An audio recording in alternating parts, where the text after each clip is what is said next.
Yes, sir. Tentatively, it looks like it can be discussed with Mr. Henry. Yeah. We'll have to check into it about the appeal laws.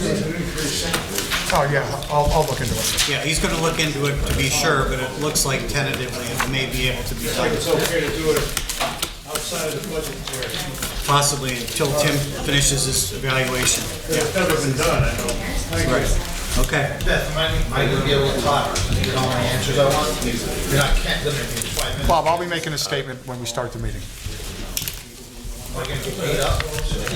I'll be making a statement when we start the meeting. Yeah.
Please stand for the pledge.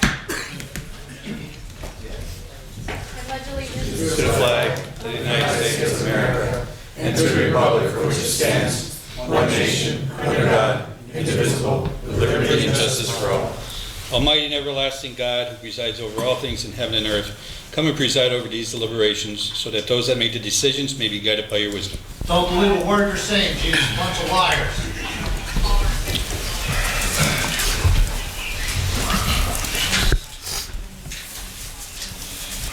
Roll call, Mr. Barrett. Here. Mr. Bluska. Here. Mr. Barrett. Here. Mr. Brooks is absent, excused. Ms. Gilbert. present. Also in attendance tonight is Mayor Tony George, Administrator Ted Wampel, Human Resources Director Nicole Ferentz, Director of Operations Butch Friday, Finance Director Brett Kittrick, and Capital Projects Program Manager Joyce Zakowski. I think that's it. And Mr. Henry, City Attorney. Okay. Jim, you ready for me? Yep. But I just have a brief statement to make before we begin tonight's meeting. As everyone here is aware, City Council has scheduled this special meeting for the sole purpose of reviewing a presentation by Public Financial Management related to restructuring city debt and funding the Solomon Creek Wall Project. Members of the public will be allowed to address council once the presentation is completed and council has asked any questions they may have. Potential speakers must limit their comments to the subject matter of the meeting and no other matters. The public is also reminded that the following rules of council remain in full force and effect. Speakers shall limit their address to 5 minutes. All remarks shall be addressed to council as a body and not individual members. No person, other than members of council and the person having the floor, shall be permitted to enter the discussion without permission from the council chair, and any person making slanderous or impertinent remarks or who becomes rowdy while addressing council may be barred from further audience before the council. Thank you. Permanently? And that's my statement. Permanently? Now, Tim, I want to ask you something. Why am I not allowed to be on the agenda? We have to proceed with the meeting. Okay. All right, because I First want to on bring the up... agenda is for discussion, the review of a presentation of alternative funding of non-electoral debt by the issuance of general bonds and/or notes. Jim, could I ask you Like to just come an answer? forward? Bob, Why please can't sit I- down. Why can't I be Bob, on the agenda? sit down. Just remember, baby Kane, mommy Kane, and daddy Kane are going to get your career over. Remember me telling you that, sweetheart. forward, start the presentation. Welcome. All right, well, thank you. Good evening. I do have a handout to go over. If I could pass those out, please.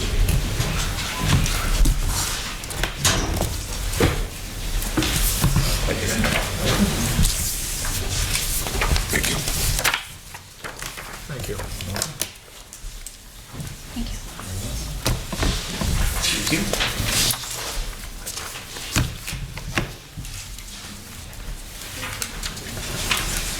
Should I give one?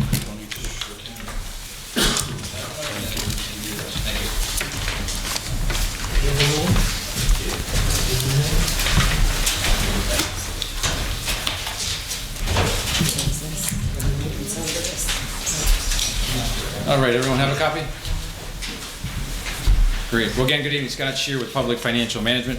Glad to be back. So, following up from our meeting last week, I think the mission was to come back and present the various other options that we had been looking at internally and discussing and kind of go through those and happy to answer any questions that you may have.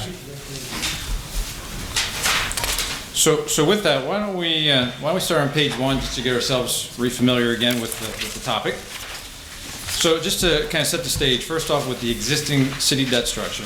Now again, this section here does not include any new money borrowing for the Solomon project, but the current city general obligation debt service is projected to rise from roughly 5.4 million in the 2017 fiscal year up to 7.6 million in the 2018 year, and then hold steady for that running rate for about 10 or 11 years, and it starts to drop down. So that's sort of the premise of the existing debt structure.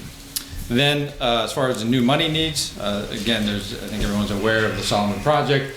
We have some refined estimates of that, now roughly 5.5 million. That's what we have plugged into to this model for the moment. And again, it's still being refined. If council did want to proceed, remember the timing of this is such that there's still more due diligence that the team needs to do with the documents, creating the official statement, and other documents as council goes through the process if you desire with the financing. So we would not actually be pricing or locking in the interest rates for a month or 45 days or so, which again allows more time to continue to refine these cost estimates. But right now it's 5.5 million. The other thing that I just mentioned briefly this evening, I know we hit on it a little bit last week, but the city right now is undertaking a 5-year financial planning, the early intervention plan. And that's not being run out of our department, that's being run out of our Philadelphia office. But based on some preliminary estimates that we are seeing with the current draft, there are some pretty sizable deficits starting in the 2018 fiscal year and going out from there. So again, when Gord Mann and some of his other colleagues come up, they expect to probably within a month, you'll get a lot more detail of that plan, but it is being worked on. But one of the premises that we're going under based on the modeling right now is that there are significant deficits that the city will be faced with here in a few years. And then again, as we mentioned at the last meeting, I mean, typically, whether it's an Act 47 situation or early intervention plan or something similar, more often than not, a debt restructuring component is part of that financial recovery plan. So we've seen it. We are Act 47 coordinator for a lot of entities, quite a few entities across the state. Obviously do a lot of early intervention plans and also do financial forecasting for many entities that are not in either of those categories. And again, debt restructurings are very much a common technique to help balance out the overall debt portfolio, make debt payments a little bit more affordable. Considerations and goals when restructuring existing debt. So again, one of our main goals here is to create a smooth debt service with no large jumps. Obviously, again, everyone's aware that there is a substantial jump up in the debt service here starting in 2018. That, of course, leads to budget certainty to have, for long-term planning purposes. Second point there, reduce the new debt service running rate more in line with the revenues collected. I think we mentioned this before at the last meeting, that one of the metrics, and you'll see in one of the pages towards the end of this handout, that we look at, the rating agencies look at, investors look at, they look at kind of the revenues collected or your budget size, and what percent of that is made up of your annual debt service obligations. Many entities are around the 10% mark, where again 10% of the budget is comprised of of the annual debt service payments.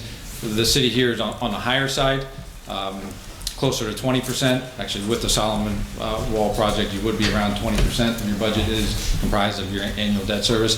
This restructuring would get that down, not to an optimal level necessarily, but it gets it down closer to more industry-wide standards or general policies and guidelines that many entities look at, maybe closer to the 15% benchmark. So again, kind of on the high side, but it does start to get it more in line.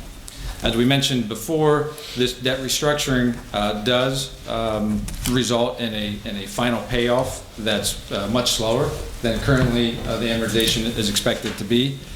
And we'll illustrate that on some of the next couple pages. And again, this debt will be issued kind of a combination. Some of it will be tax exempt debt, some of it will be taxable debt, and we'll get into the details here in a little bit more. But just as a little bit more background to the tax exempt or the taxable status of the debt, you know, right now, if you look at the bullet point right below there, 61% of the city's outstanding debt is taxable, and the balance, about 39%, is tax exempt. So the city currently does have a fair amount of taxable debt outstanding. As we mentioned again before, there are some economies of scale by combining both the new money project, Solomon project, with the debt restructuring, save on some issuance costs. You know, we're targeting those various different bond issues you see below, the 2012 Cs and the 13Bs, the 14As and the 15Cs, and you see which ones of those are tax exempt, which ones of those are taxable. The point below there where it said each bond issue has an original useful life for the respective project is funded with that bond issue. And so when we're looking to restructure debt, there's various legal confinements that we have to stick to that your bond counsel looks at closely, that we cannot be stretching out this debt longer than the useful life of that asset that was financed by some of the original bond issues. So that's a kind of a big constraint that dictates where our restructuring candidates are.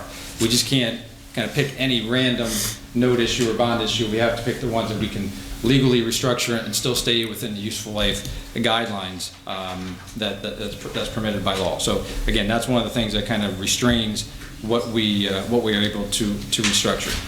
The third point up from the bottom is another one that we talked about briefly last week, where there's other state issues that we have to comply with, where basically the city needs to have level or decreasing annual debt service. We are allowed to do a 1 or 2 year scoop by law and state law, where you kind of carve out the debt service that's due over the next 2 years, and then put that out in the tail end of the amortization of the city's debt. But what we cannot do is say a 3 or 4 year scoop. That will not pass the state requirement. So you basically have the choice of a 1 or 2 year scoop, or the more permanent solution that we talked about last week, and we'll look at a little bit more this evening. And then obviously there's the impact to the overall numbers as it relates to what happens with interest rates. Right now we are in a pretty favorable interest rate environment, not like we were last summer when we hit the all-time lows, but in the big scheme of things, we are still in a very good interest rate environment. No one has a crystal ball, but sort of all the forecasts that we're seeing is both short-term and long-term rates and midterm rates are all expected to rise throughout the year. Now, again, whether or not that comes to fruition, no one knows, but just based on the various models and the forecasts that we're seeing, again, that's what the projections show. And then the last point, the impact of the credit rating change on the financial impact to the restructuring. The better the credit rating, the better the interest rates, the lower the total amount of interest expense paid. Credit rating deteriorates, that's going to mean higher interest rates just on that, which means it's going to cost more in the long run. So we're not saying which way it's going to go, but that's just something to keep in the back of your mind as we're talking about this. Then on page 2, kind of the main options that we're putting on this in this handout, and again, there's lots of options in between, but we didn't want to put too many on here. So option number 1, and again, in no particular order, where there's no debt restructuring, we just move forward with the project financing for the Solomon Wall project. And just to kind of put this in perspective, and we have a slide later in the handout, right now the city's outstanding principal amount of all its debt is about $70 million, give or take a little bit. So and it depends kind of when we're looking to issue this debt, you'll see the numbers fluctuate a little bit. And so we have in each one of these options what the new principal amount would be after this, whatever plan is executed or whichever option is executed. So option 1, where there's no restructuring, the estimated principal after that financing is roughly $74.5 million. Option 2, where we achieve the overall level debt service, including the Solomon Wall project, of about $5.6 million per year, similar to what we looked at last week. Here we're restructuring about 50% of the city's outstanding debt, and the estimated principal outstanding after the restructuring about $77 million. So that, again, is about 5.5 of that is the Solomon project, going from the 70 to 77.5, and the rest of that is the difference of the restructuring. So, I think that's an important note that we're talking about, again, depends on which option we're all gravitating towards, but the restructuring is not necessarily adding new principal. I mean, it is a little bit, it's adding $1 million or $2 million or $3 million, depending on which option is chosen, but when we say we're doing maybe a $40 million restructuring, that's not $40 million of new principal, because we're refunding a good chunk of that, maybe $2 or $3 million of that is actually new principal to pay for defeasing the old debt and pay for issuance costs. So we thought this was just kind of a good metric to put on here. Option 3, again, that's another one where we're solving for overall level debt service, inclusive of the Solomon Wall project, and there the annual running rate would be about $6.3 million per year. There we're restructuring 35% of the city's outstanding debt, and the estimated principal after the restructuring is about just a little under $77 million. Option 4, again, we're doing the more sustainable overall level debt service. This one now is at a level of $7 million per year. Here we're restructuring about 20% of the city's outstanding debt, and you see the estimated principal outstanding after that restructuring about $75.7 million. So option 1 is kind of the do no restructuring, just borrow new money. Options 2, 3, and 4 are do the new money for the Solomon project and level out the annual debt service basically throughout the term of the city's debt portfolio. Now option 5 is what we'll call, we're showing here a 2-step plan. We'll get to where it actually could be more steps. But the 2-step plan here, as illustrated, we would do a 2-year restructuring or 2-year scoop now, along with the new money, and then with the expectations that a more permanent solution would need to be analyzed, again, about 18 months, 2 years, as we hit that, when it jumps back up again after that 2-year scoop, and we'll show you some illustration of that. So option 5A that we have in here, that's assuming that when we hit step 2, that the interest rates are the same as they are right now. Again, we don't know where they're going to be. They're either going to be probably around where they are right now, or they're going to be higher. Probably not a high likelihood they're going to be lower than where we are. So again, just to kind of keep the pages to a minimum, we chose those 2 options. So option 5B, that's where we're assuming 2 years from now, when step 2 is contemplated, that the interest rates are about a full % higher. And that's a full % whether it can be from anything. It can be from credit rating deterioration, that the interest rates are just overall higher when you go to do this, or it could just be from the market itself. Interest rates have risen 100 basis points or 1%. We could complete this plan 5 instead of 2 steps. It could just be a whole series of 1 or 2 year scoops. It's not what we recommend. There's substantial fixed cost associated with doing that every few years. If you figure you're doing, maybe a $9 or $10 million scoop every few years, $200,000 of cost with each one of those, you're looking at fixed cost to do that of a little over $1 million. Again, it's an option that you could choose, not one that we're recommending. There are substantial additional costs related to that. And again, at the end of the day, the principal outstanding after the 2-step restructuring would be about $77 million. So this just, again, compares all the different options and looks at the amount of debt that we're restructuring in each one of those options. Then as far as also analyzes the amount of principal outstanding with each one of those options. And then below is a brief timeline that we can come back to. So why don't we skip to page, why don't we go to page 4? Mr. Chairman? Yes. Can you introduce, like, what the total principal and interest payments would be at the total maturity of these different options? They'll be in each one of these summary pages that we get to. Yep. If I forget to highlight, just make sure you remind me. Excuse me, do you have an extra copy of one of that? I do not. I gave only the copy. Is there an extra copy or no?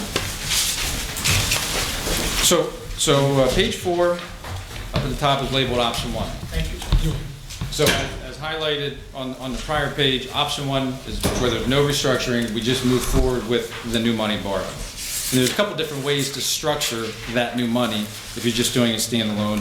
In the blue here is where we're amortizing $5.5 million of the new money. Down below in column 5 results in an increase in annual debt service of about $430,000 per year if you're looking at column 5. Or we could do a wraparound structure where you basically pay very little principal in, say, the first 10 years, and then you wrap the new principal in as your existing debt starts to pay off. That's in column 7 in the red. So again, with no restructuring, just doing the new money only, if you look in column 6, the city's annual debt service, again, in 2017 would be about 5.6 million, and then it jumps up to around 8 million or so out through 2027, and then it starts to taper off thereafter. And then you can see in the total, or the bottom of column 6, is the total principal and interest due as of the debt portfolio stands today, so about 94.5 million with that option. So again, that's option 1, do nothing, kind of gives you an illustration of what the annual debt service payments are going forward, and then what the total debt service obligation is over the life, and that's both principal and interest, about 94.5 million. Page 5. So page 5, up at the top, it's labeled option 2. Again, that matches the summary page that we went over a few pages prior. This is very similar to what we had discussed at last week's meeting. So the various colors, I'll say on the left-hand side, the blue and I guess that's red, and the green and the orange, those are all the different restructuring components. And then in column 5 is the summary for the total of the restructuring.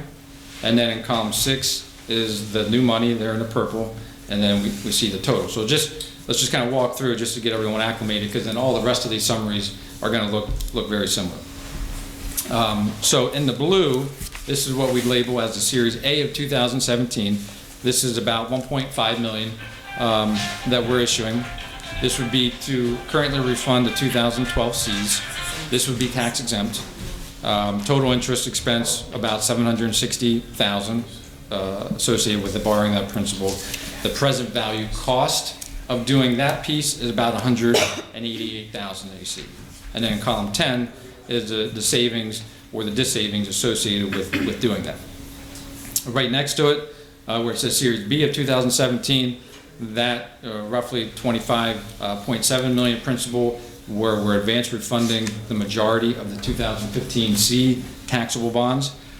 You can see the total interest expense of that amount, and then you see the present value cost of this piece, about $3.8 million and change. And then column 11, you can kind of see how it's being amortized and the debt service savings or cost related to that. And then in green, roughly $4 million that's also part of the Series B of 2017, as illustrated on this page. We're advance refunding the 2014 A's. This is a taxable transaction, present value cost about $667,000, and again you can see how it's being amortized. And then in orange, kind of same concept. Now again, the way these amortizations are structured in these various colors, the blue and the green and orange and red. This was, we did a lot of analysis with the team, especially with the legal counsel, on making sure that we are satisfying all the legal requirements with the useful life test. It was very much splitting hairs, kind of some major surgery to make sure that we're not violating any of those tests. So we spent a tremendous amount of time working with your bond counsel to make sure, again, that we're falling within all those constraints. So that's where, someone could say, well, it'd be nice if since that's the tax exempt piece, maybe you should structure that piece a little bit longer, because lower interest rates, we'd love to be able to do that, but we just can't. We're confined again with the amortization because of the useful life test that we have to follow. So, kind of in summary on the restructuring, if you look in column 5, up at the top, so the restructuring component of this option is about $36 million.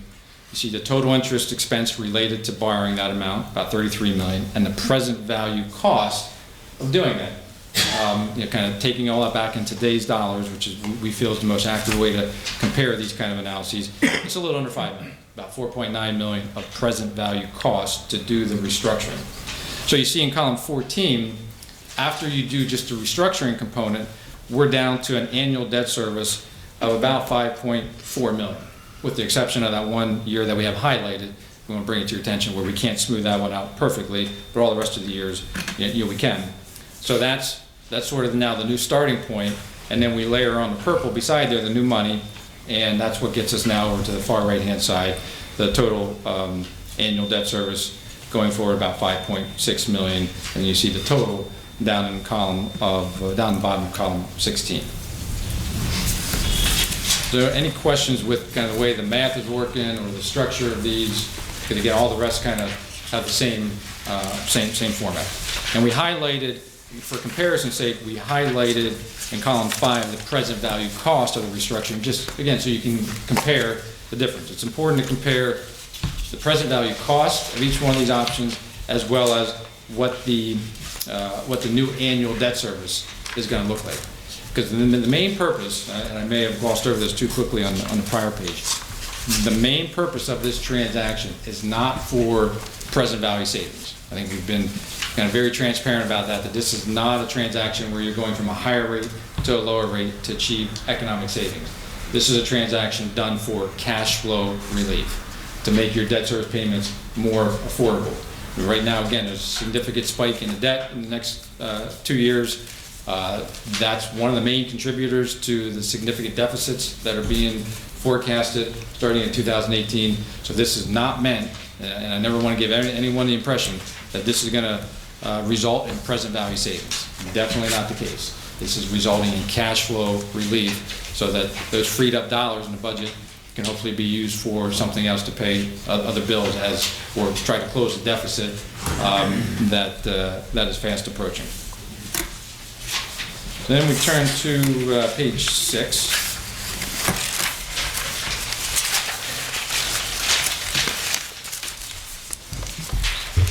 So page 6, again, option 3, another restructuring where we're trying to get to a sustainable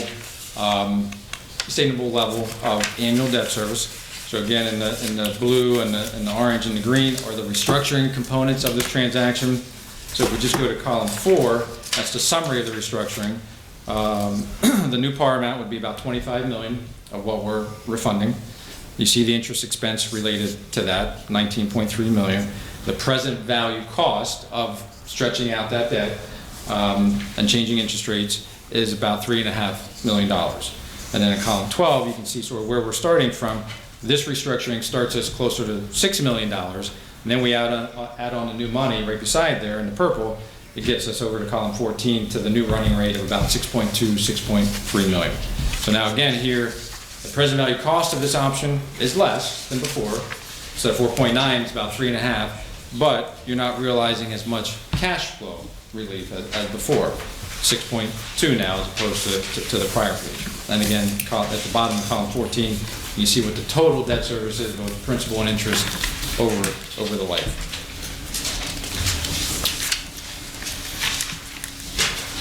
Page 7, option 4. You're getting very similar to the prior 2 summaries we went over. Blue, orange, and green are the 3 different restructuring components. In column 4, this new principal amount now just a little under $13 million. Total interest expense about $8.3 million. Present value cost of the restructuring, again, that's taking the savings over the life, present valuing that back to today's dollars, about $1.7 million. So now you see in column 12, we're starting at an annual debt service running rate of about $6.7 million. We layer on the new money, that gets us to right around $7 million of annual debt service. So it's less of a present value cost, but it's not nearly the same amount of annual cash flow relief as you're getting from the prior 2 options. So that's sort of the benefits, the pros and cons that we have to look at with these various alternatives. Again, this is being done to help relieve the cash flow burden that's going to be coming coming down very, very shortly. Page 8.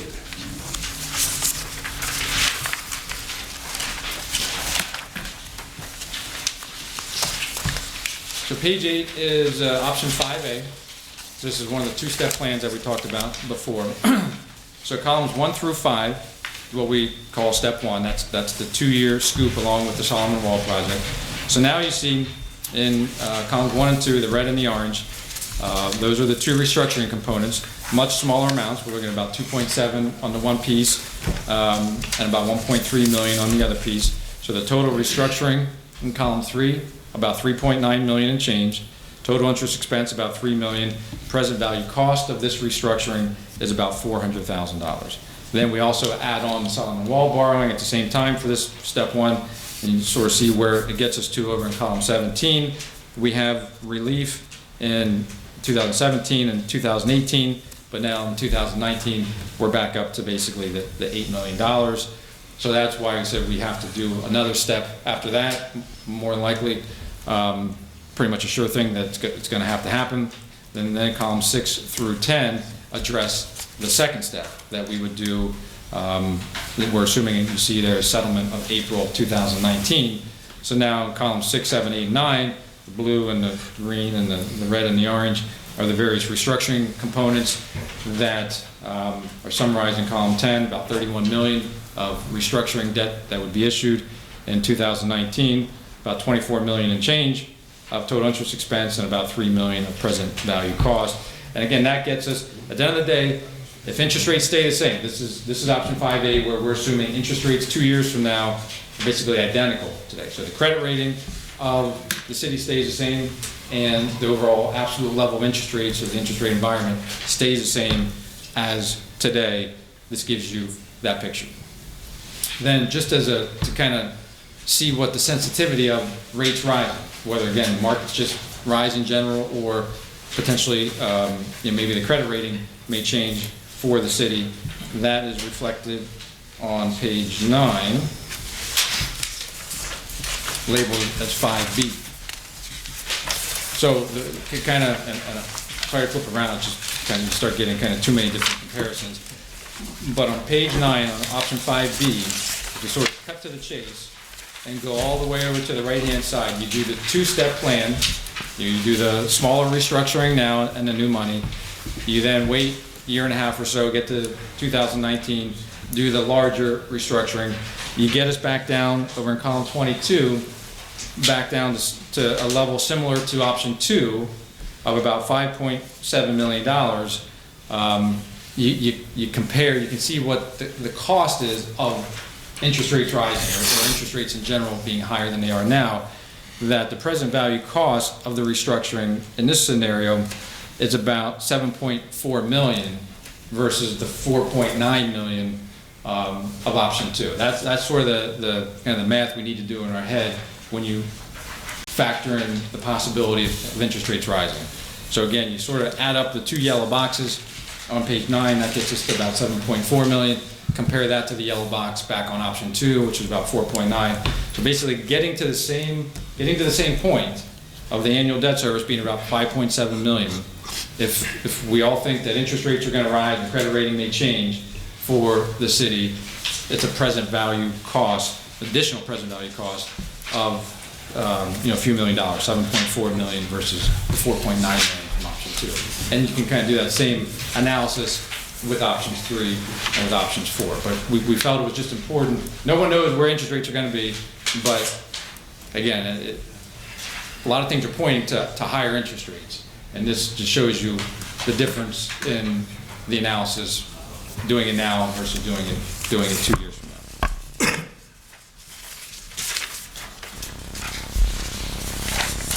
Let's see, page 10.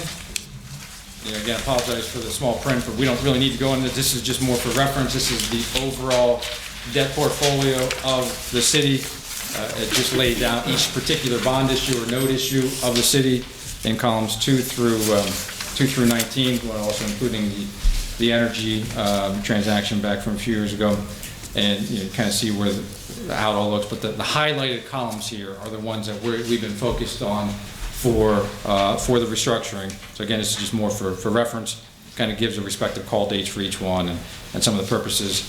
Then we also included here on page 11, we just kind of picked a sampling of other third-class cities around the state and just did a couple different debt comparisons, Wilkes-Barre versus some of these other cities, just to give you an idea. So for instance, Altoona. We picked the city of Altoona. You see the population, 46,000 and change. Their general fund revenue, about 26 million. The maximum annual debt service, at the time that, from the most recent official statement, about 1.8 million. So their debt service as a percentage of their general fund, you heard me talking about earlier, for Altoona is about 7%. Another metric some folks look at, not as widely used, is the amount of principal as a percent of the assessed value of the community. And so you have to, again, look at the total assessed value. And for Altoona, it's about 15%. Again, most folks gravitate towards the debt service as a percent of general fund revenue, but this shows you what Altoona is. Allentown, again, when you kind of look at their population, budget size, so on and so forth, debt service as a percent of their general fund revenue is about just a little under 11%. The amount of principal outstanding as a percent of their assessed value, a little under 2%. And you also see the respective credit ratings for each one of those entities right below there. Allentown's an A+ by S&P and an A3 by Moody's. Altoona's an A flat by Standard & Poor's. Then we go to the right, you have the city of Bethlehem. The general fund revenue about 65 million. You see the maximum annual debt service. Their debt service as a percent of general fund revenue is about 15%. Their percent as a percent of their assessed value is about 4.5%. Their credit rating about an A-. Lancaster, you see where they are, about 7% for their general fund revenue. Reading's about 17% right now. They are a BA2 rating. They are below investment grade. They are in Act 47. Scranton, right beside there, debt service as a percent of general fund revenue, 23%. And again, they are below investment grade and Act 47 entity as well. And then you see Wilkes-Barre, we just put in here, just assuming just option one is done, where there's no restructuring and just the new money, your percent, debt service as a percent of general fund revenue about 20%. After option two would be about 15%. So again, not right or wrong, we just kind of picked a couple samples of other third-class cities just to give you a general feel of where they stand. And then just a little blurb from Standard & Poor's on debt service right below there. It just kind of shows how they rank the debt service component of their scorecard when they're analyzing it. Obviously, I think everyone knows that when the rating agency looks at the city, they don't just look at debt service. They look at a lot of different metrics of the city, but this gives you their scorecard on kind of give it a 1, which is the highest ranking. If the debt service as a percent of general fund is below 2%, between 2 and 6%, they give it a 2, and then for above 10%, they give it a 4. And then there's other kind of notchings in between there and subjective analyses that they do, but we just wanted to share that information with you.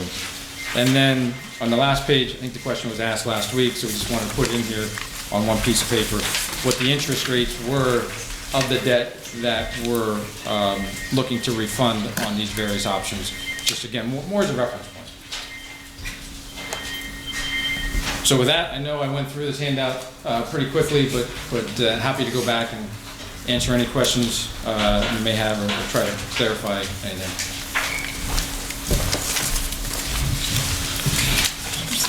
I guess for starters, was this what you were looking for? I mean, my understanding was you wanted to see a few more options that we looked at as we've been working with the administration. So that's what we attempted to do here this evening without putting too many options on the paper. I think you kind of get a general feel of what we were looking for. So our overall goal, sort of given the future challenges that the city may see in its finances, this is debt service restructuring is by no means sort of the savior of the city. This would just be one component of many components that are ultimately going to be put before council with the early intervention plan to help reduce that deficit. Again, I don't want anyone to think that this is the end all to be all, that this is going to solve all the city's problems. It's not. It's going to help. I work with a lot of cities. Dave works with a lot of cities as well. It's when you're dealing with a financial picture where there's not a lot of natural growth occurring on the revenue side, it obviously makes everyone's job a lot harder.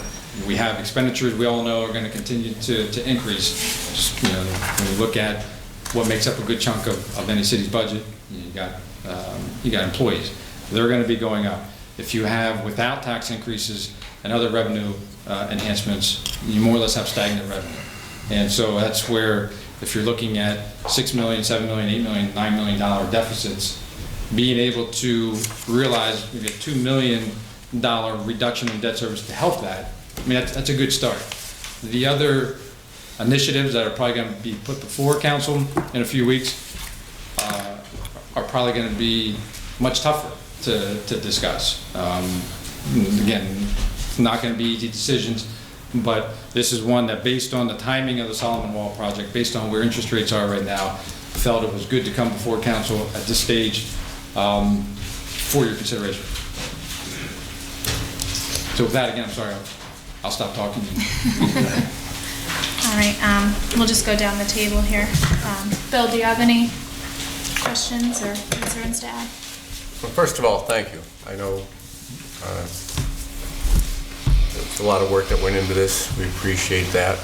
It is what I was looking for, different options. I think you've explained it very clearly. It is going to take us, it's going to take me some time to digest it, I know that. I obviously don't have the expertise that you do, but I think it's pretty apparent, the differences in different options and your explanation. As you mentioned, two primary objectives, running into the wall next year and the wall we need to repair. Two walls, I guess. But maybe the mayor or somebody else can best answer, where do we stand with the cost of the wall? I know we've had meetings with our engineer. The numbers have been up and down and around. We've seen, I see 5.5 mentioned in here now. We originally heard 6.5. Have we been able to pin this down a little bit better? Or? We have. The last cost we have us at about 4.6 million. For the Just for the construction costs. So when you factor in all the engineering costs and everything, we're going to be right about that 5.5 million. Is 5 million safe, or? I know there's always overruns and Give us a unexpected. whole lot of room for You put a error. percentage, right? Like what did we do, 5.5, correct? Yeah. So you did like a percentage buffer, like we talked? Quite. As far as, yeah, I mean, we took the hard cost of the 4.6 million, added on some additional contingency and other soft costs, so yeah, I mean, there's a pretty comfortable buffer. But again, these are just estimates at the time. Correct. We won't know for sure until the city goes out and bids, but I think based on the professional services that we're paying for that, they seem like very, Yeah, good bids. the number we have now, Bill, is different from where even last week. So this number gives us, if you notice, that's why the reconstruction was about $1 million below what we were looking at this last week. So it gave us a little bit of More of a breakdown.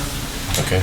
And $500,000, looking at this, is not a major amount of money when you compare it to it. But if you spread that over a number of years, that $500,000 can make a difference in what our final liabilities are. Would that be correct? Oh, sure. You borrow $500,000 less, that's less interest expense that you're paying on $500,000, so it does, yeah. Over a long period of time. Yeah, it's a compounding effect, absolutely. I know we're trying to accomplish this, but I would like to see this cut as close to the wire as we can, using that number. And I know we can't control interest rates, but maybe we can look at this and try Yeah, to one get this thing, down as and then I'll close turn as it we over to can. Dave for a comment on that, but if we just go back to page 2 briefly of the handout, from the timeline perspective, as I mentioned, we would not be, if you decided to move this forward, the first reading and second reading. Then there'd be some other actions that would need to occur, not at the council level, but at the state level for approval. You see, basically the second to last item on this timeline, week of March 27th, will be pricing the bonds. So that would give the team, almost another 2 months to continue to refine these, talk to, other professionals working on this, and whether it goes up a little bit or go down, it allows a little bit more time to continue to fine tune that number, again, whether it's up or down. So we would not be, if you did move this forward and have the ultimate second and final reading, there would still be some time until we price. And again, remember the only purpose, as the ordinance was currently drafted, the only two legal purposes that we can issue this debt is for the various restructuring components, whatever ultimately we decide with the option, and then just for the Solomon Wall project. So whatever that number is, we just can't go out and borrow an extra $1 million or $2 million or $3 million for other miscellaneous stuff. It can only be for the Solomon Wall project. So it's whatever the best estimates are at that time is then ultimately what we're going to find for. So Scott answered most of the question. When the underwriter goes to actually price the bonds on a specific day, you can actually move that final number around that you're going to borrow up to a day or two before that pricing. So if it was 5.5 all the way to March 19th, and on March 20th, you really zeroed it down and got a hard number of 4.9, that is very easily put into the final pricing. That might be only occurring 2 or 3 days later after that fact comes in. So you have a lot of time for that. And just two other things that Scott had mentioned. I'm always the one who tries to offer up the question that may not be asked with a lot of our clients who have to take in all of this information in addition to their day job and try to figure out what to do. That concept that Scott keeps referring to of present value. Just think of it as $1 today in bond world and in financial markets world is worth a lot more than $1 tomorrow. I mean, that's what they're doing. They're looking at a function that we have to prove every time we do a transaction. We have to show the present value effect. We show the gross effect, but when we come to apples for legal approval, we have to show present value effect. That takes into consideration the fact that you'd rather spend $1 now than later because of the assumption of the yield curve on interest rates, which is going up, and the fact that, again, if you spend $1 now, as opposed to letting inflation impact that $1 10, 15, 20 years down the road, it's worth more to you. So that's why there's that big difference between the present value number and perhaps the gross cost of the project when you look at the black box at the bottom of all those columns. So don't get tied up too much in that present value concept. It literally is a function of the industry, and it says spending money now is worth more to you than spending money down the road. That doesn't mean that you need not focus on the total all-in gross cost, but that's what present value really means. And the second thing is just that function of interest rate. Nobody knows where it is. It's a crystal ball. But something as small as 1% on the second restructuring in 2 years will, in gross dollars, I did a quick look at the numbers, cost about $9 million more. That's what I came up with quickly. The present value is obviously smaller than that, but it is greater than the present value of acting now versus in 2 years when you do the second restructuring. And the third thing I'll mention, and this is again just talk, but it is talk within the industry and it's talk within the state of Pennsylvania. The legislature, specifically the Senate Finance Committee, for the last 2 years has been looking at the Local Government Unit Debt Act. And when Scott talks about we've got to follow all the laws, we've got to look at all the statutes, the number one driver for the initial discussion of how you're going to do a debt financing or restructuring is following and conforming with the Local Government Unit Debt Act. They have done iteration after iteration of refining the Local Government Unit Debt Act.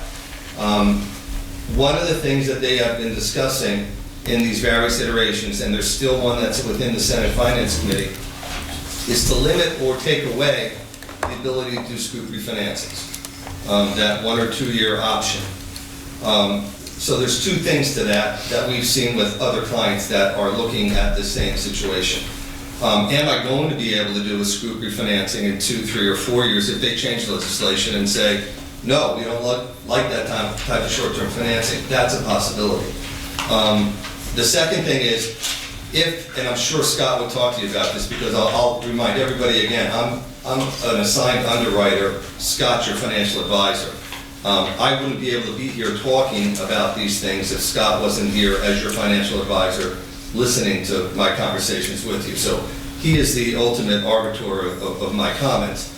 But if you were to consider something like option 1, which is to do a short-term fix now, hope that you have the option of doing scoop financings in 2 years or in 4 years, you may need to grandfather in your intent by doing the parameters resolution and really outline your plans for 2, 3, or 4 years. Because if you do that in an overall resolution and you talk to your bond counsel and your solicitor and of course your administration, if you were to do that, you'd want to cement in your intentions now before they potentially change the law in the legislature. So that if you say, we're going to do this, that parameters resolution, as Scott mentioned last week, can sit on the shelf for a long period of time with your intentions.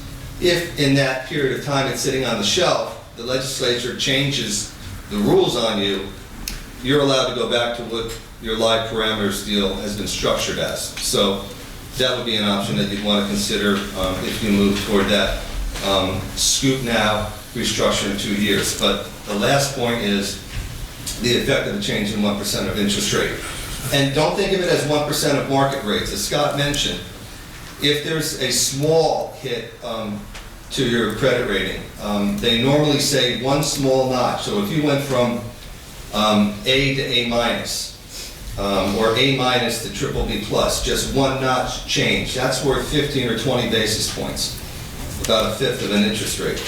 If market rates move 50 basis points in 2 years, not even 1 basis point, as Scott projected in the outlier presentation, that means that if you have a credit rating effect that accounts for 50 basis points, that's your 1%.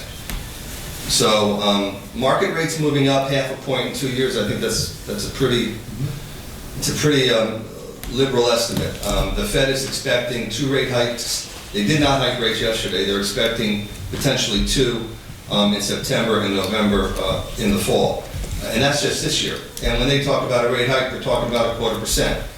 Short-term rates, but nonetheless, if they do what's expected in the markets just this year, short-term rates will go up 50 basis points or 0.5% by the end of this year. So keep an eye on what your thoughts are on interest rates. Keep an eye on what you think you might want to do in terms of the scoop process and the effect of those interest rates, and keep your eye on the present value calculation versus the overall gross interest cost of the project. Maybe, Dave, just to add on one additional piece. So as, you know, we feel it's very important to always be looking long-term, you know, have that 5-year financial plan, so we can at least start planning ahead.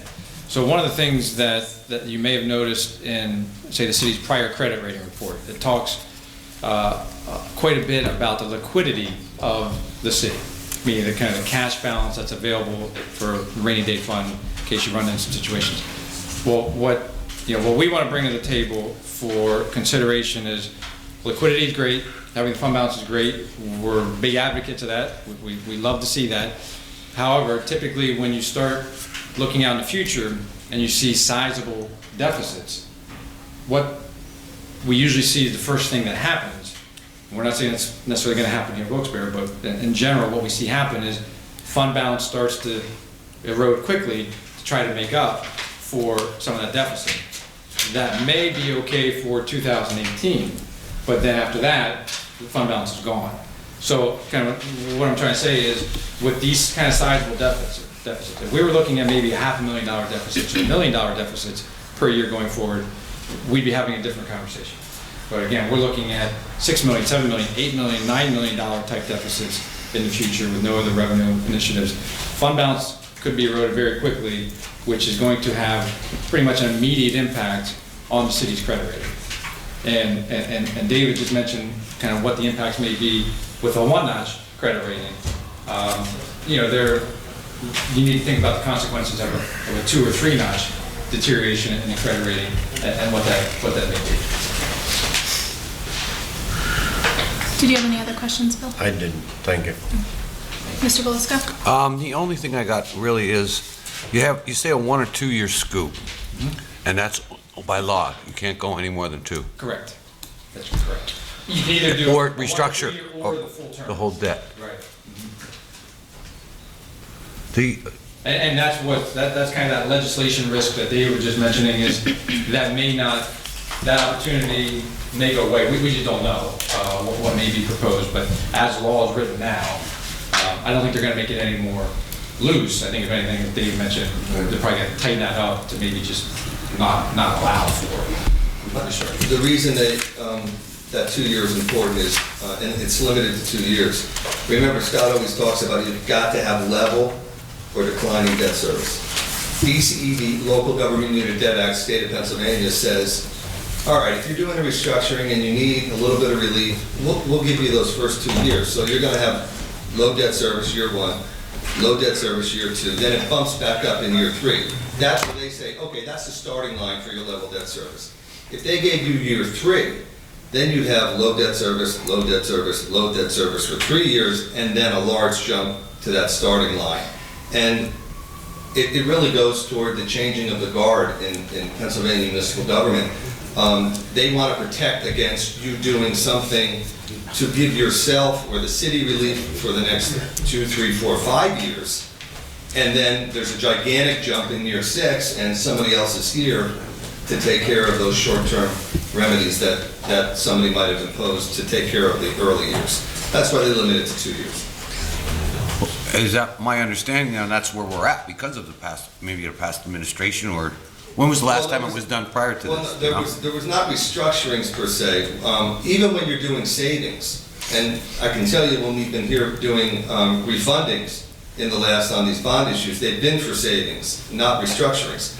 Even savings are limited to that 2-year effect.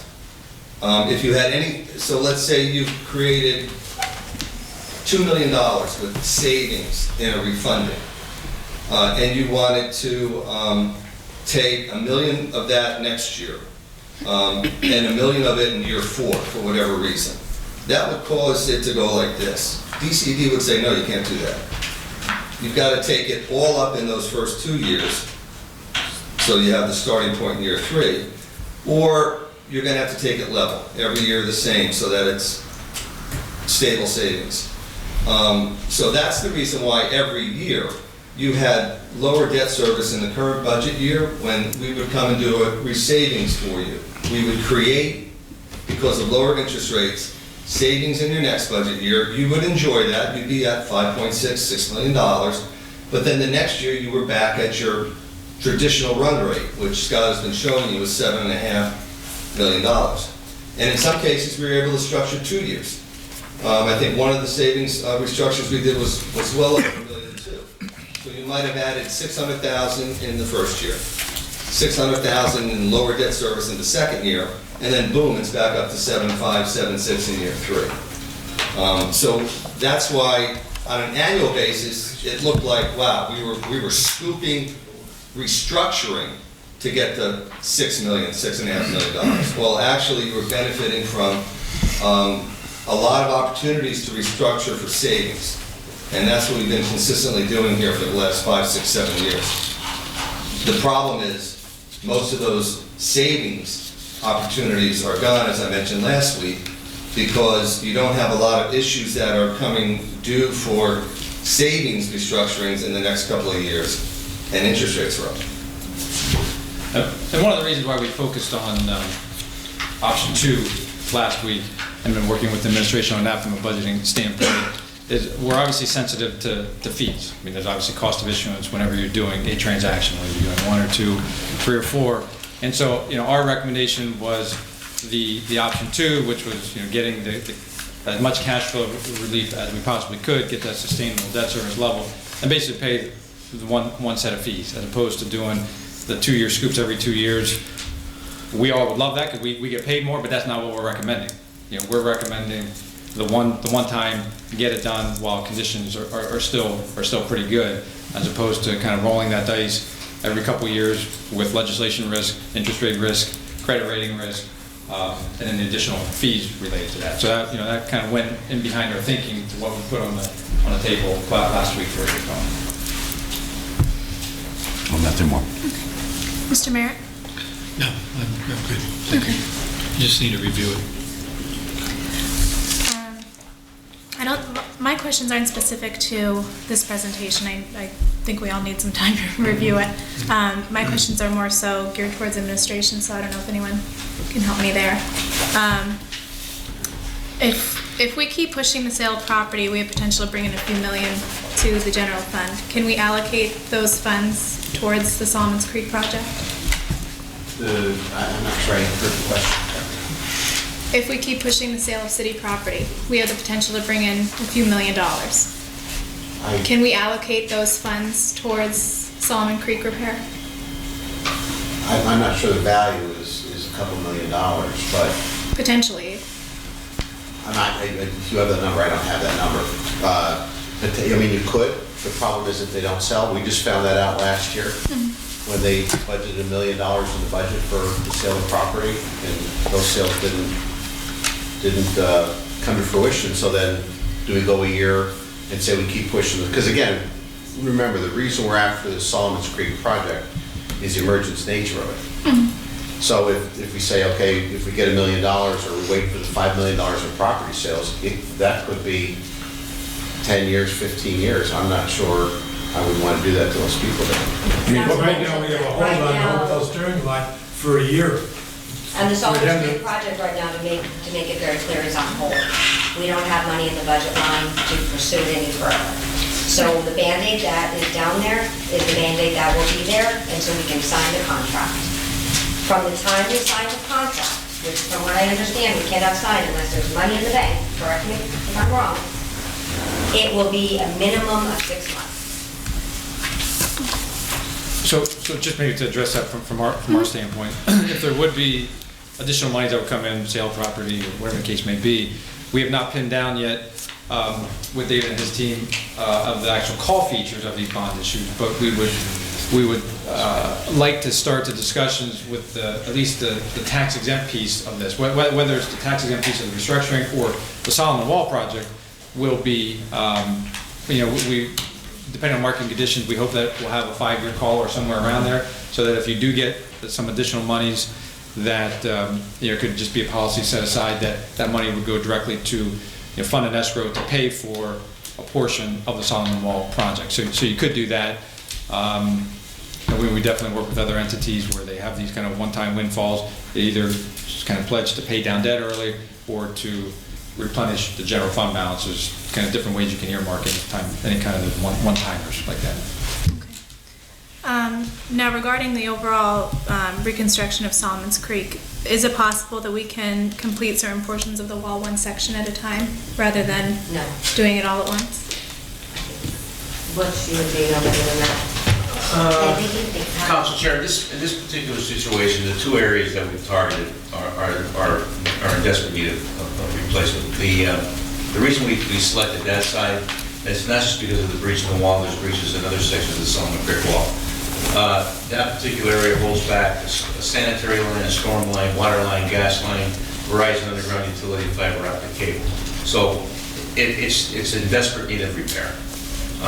And again, when we do that, that's just a small section of this project. This doesn't get us a whole project. It's not even close. But this is the most desperate need right now. Let's see. Are there any other funds in the budget that can be allocated towards Solomon Creek repairs? We're hoping to make the budget, period, by the end of the year. There's no money anywhere. Okay. Now, what services, Tony, are you going to implement this year that could possibly be cut to pay for Solomons Creek? Well, the only thing we could eliminate, the 1310 has a no layoff clause. 401, if we could eliminate picking up the garbage or recyclables, we could eliminate the police or the fire. That's all we have. I mean, the public safety or the garbage pickup. And Butch will tell you, we're down to minimum where we're at now. So if we do lay off anybody, we're gonna have to contract the garbage out. I don't know if they have enough, no contract clause in the thing. We're negotiating with both all three unions, and they don't wanna give it. So, we're in arbitration now with the firemen. Excuse me, Mayor, you said that there's a no layoff clause? And the 1310, yeah. The 1310 is, This just for clarification? Yeah. City Hall. Okay. I think those are all the questions I have for right now. I guess we'll move into public comment, as long as no one else has anything to add. Before I get into my presentation, I just wanted to bring something to his attention. Sir, we come up with a $70 million figure. Bob, you have to give your presentation. This has nothing to do with the presentation. But I'm trying to just point something out to him here. You have 5 minutes when you give your presentation. You can't, Come on, Beth, now, I'm just trying to bring something. I've been in the city for If you wanna 26 come- years doing it. Not yet, I just want to point two things out to him. So, one, I don't know where you're getting this $70 million figure. Mr. Kittredge, totally, aren't we in debt almost $130 or Bob, $140 yeah. million? Bob, this is gonna come off of your time. You have to come up and, That's not, come on.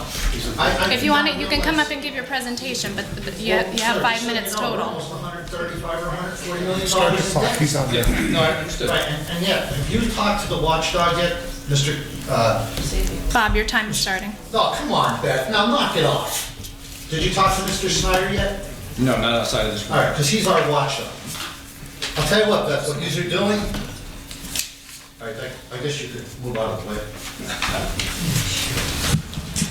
Tell you what, Beth, what you're doing, I came down here, I wrote a beautiful letter, okay, to give me a little bit extra time, and I'm gonna ask you, we'll let it go for tonight, but the next time, I wanna be able to get on the agenda, and I'd like to go over some stuff that I could show you, okay? Because what you're doing here, you're being misled here by this Moyle right here, and Mr. Barrett, how he treats people. You have to stick to the agenda. I am, but I'm trying to tell you, I'm trying to ask you, till next time I come down, to give me extra time. There's no reason I can't be on the agenda to go over some of these things. I mean, look, at Mr. Snyder, they didn't even talk to him. He's our watchdog. He's the one that watches out for us, and he hasn't had a clue. And if it wasn't for him and Mr. Brooks, we would have been out a couple $100,000 in insurance costs. So, I mean, I had a nice presentation to put on here, and I just think you're being very unfair, and you're being guided by Mr. Barrett and Mr. Merritt, the way they treated people. And now, when Tony George is right, I'm going to stick up for him, and this mess is not his fault. It was Mr. Merritt and Mr. Barrett that sat by while all this went on the last 12 years of the Layton administration. We got a 160% increase in everything. And it's nice for the man here from PFM here to come in here, and it was his company. Everything that they could possibly raise up, they've raised up. And I think what we should do here, and oh, by the way, who is the bond counsel for this now? I'd like to know who the bond counsel is for this project. And I hope you aren't going to vote on this tonight, because just so you understand, if I hooked you up to a lie detector test, I don't think there's anybody in here sitting behind that table that understood anything either one of these guys said. I mean, it's just very, very complex, and I give you credit, Beth, for saying it's going to take time to digest this. But just so you understand, we're in debt almost $140 million. Where this gentleman's coming up with $70 million, I don't know. And I'd like to know why Mr. Snyder hasn't been given all this information. And I think what we should do here, please put this on hold until you could digest all this. I mean, this is very, very, I don't even know if my accountant would be able to figure this out. This is very complicated. Very, very complicated. And I think, and I feel bad for the people in South Wilkes-Barre, but Butch and Ted, just so you understand something, I'm going to go down there tomorrow and I'm going to put those walls up. I'm going to have it done in 24 hours. I'm going to completely fix the creek. The walls are going to be done tomorrow. It's going to be a miracle. What about the sewage problem down there? Have you ever witnessed sewage blow out 5 feet out of the ground? Because there's Tony, don't mumble. You have to mumble over me. I said we're working on it. I understand. Well, I'm not trying to give you a hard time. If I was, I would. But Ted, do you understand the severity of the sewage problem down there?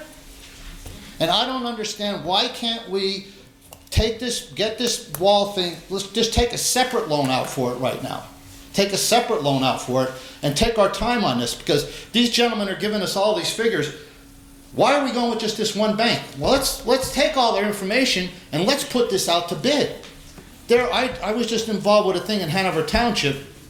There are investors who are just literally spending hundreds of millions of dollars. They're always looking to invest in something. A town paying the money back, why can't we go to some private investors and take over all this debt? Like I said, we're almost $135, $140 million in debt.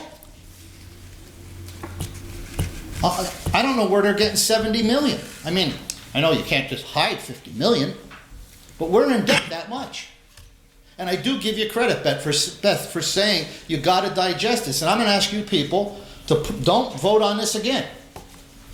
And even if you did, you heard what the lady over there said. I can't remember her name. What she said, this project ain't going to be fixed overnight. And I don't blame Tony George's administration, because, matter of fact, he was the only one that voted against all them things, what Layton did. He hid this debt and kept it going and going and going, and now look who's stuck with it. And I guess I only got 10 seconds. Next time, Beth, I'm going to ask you, I want to be on the agenda, just like Ron Foy. It's funny you didn't let him dress in his Buffalo uniform when he gave his speech. You let him talk. There's other people. We're at 18 minutes. We're allowed to talk. These men can talk as much as they want.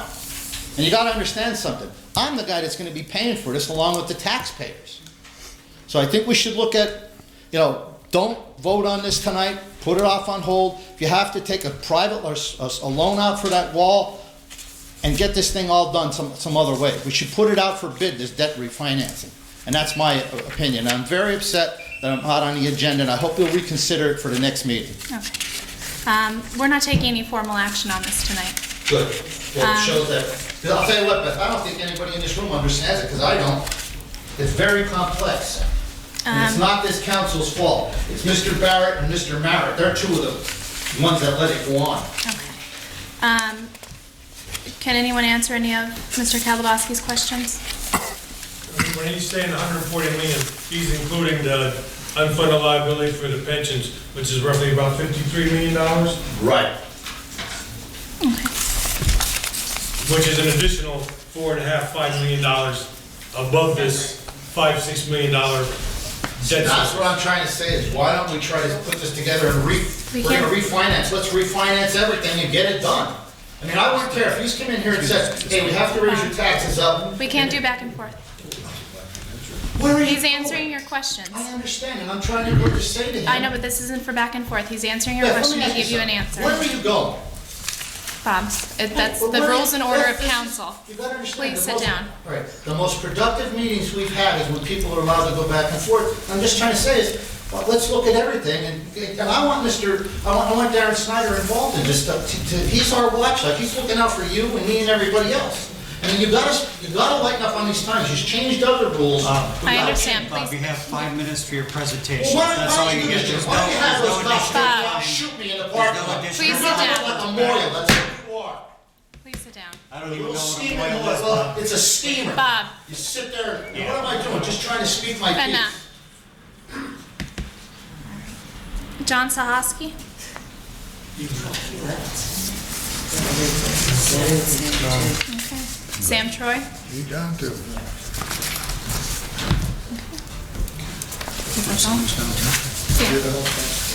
Motion adjournment? Yeah. Did you have something? Mr. Sherrick, Darren, you gotta speak up, because I'm not gonna be able to hear you.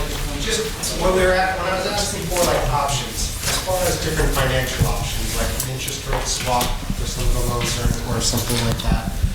And your primary goal was just to refinance the rates, but your department wasn't for any cost-cutting measures or anything to fill budget holes and cash flows and so forth, correct? That's correct, yes. Yeah, my goal, or my niche in our firm is the debt component of this. So when my colleagues come up in a few weeks or so to talk about the kind of the long-term financial plan and the budget deficits, that's when they're going to be talking about other initiatives that they'll get into at that point in time. So yeah, I'm just focused on debt. As far as you mentioned interest rate swaps. That's one that I would definitely not recommend for the city. There are certain time and places for interest rate swaps. I don't think that fits the debt portfolio, given the credit structure and everything else of the city. So that's not one that I would put on. So there's no other financial options other than just refinancing either one, you know, the one bond or all the bonds or 4 bonds? Yeah, I mean, we're looking for budget sustainability. So as far as, you know, we want to take interest rate swaps off the table. As far as then how to kind of achieve that cash flow relief, just tackling the debt initiative, it's either a bond issue or a note issue. A bond issue is going to get you the best interest rate fixed for the life of the term, and that's what we're looking for. We're looking for budget certainty, budget sustainability. So, you know, again, we look at all the different options: bank loans, bond pool loans, interest rate swaps, bond issues, note issues, you name it. This is what the various options that we felt kind of had the most merit to discuss this evening for our meeting. So for the restructuring that we'll save and the annual payments, at what point does your firm have any recommendations that we could cut expenses? Oh yeah, we're going to have, our folks are going to come in. They're going to have their early intervention plan report. You know, they're going to show what the baseline projections look like. Like I said, they're going to show some pretty sizable deficits, and then they're going to look at various revenue initiatives, and they're going to look at various expenditure reductions that could occur to try to make up. So there is potential for some cost-cutting measures. Oh yeah, they're going to have a list. So It'll be tough decisions. They're going to be very tough decisions. I mean, I sat through a lot of these kind of meetings, dealt with a lot of cities in the same situation, counties in the same situation, and the 10 or 12 or 15 different initiatives that are going to put on the table, they're not going to be easy ones.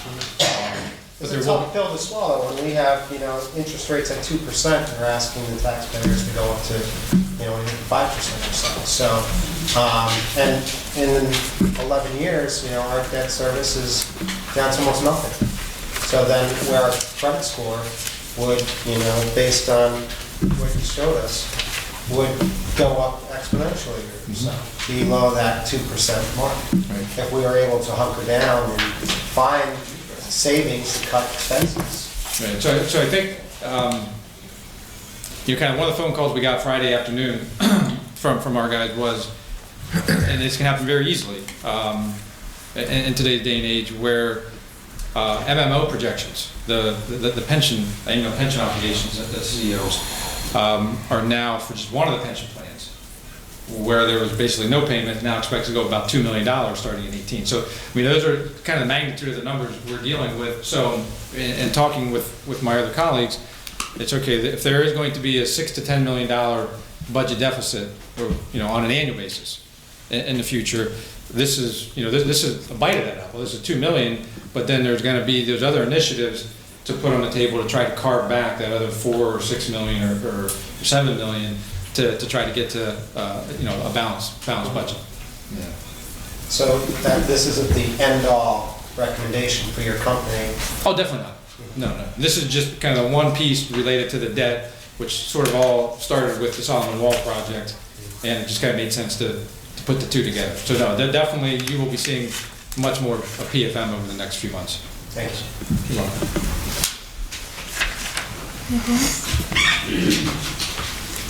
Motion to adjourn?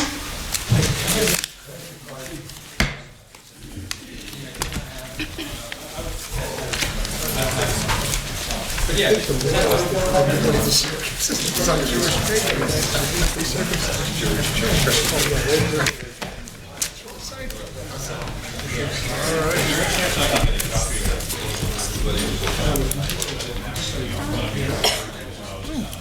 Yeah, no,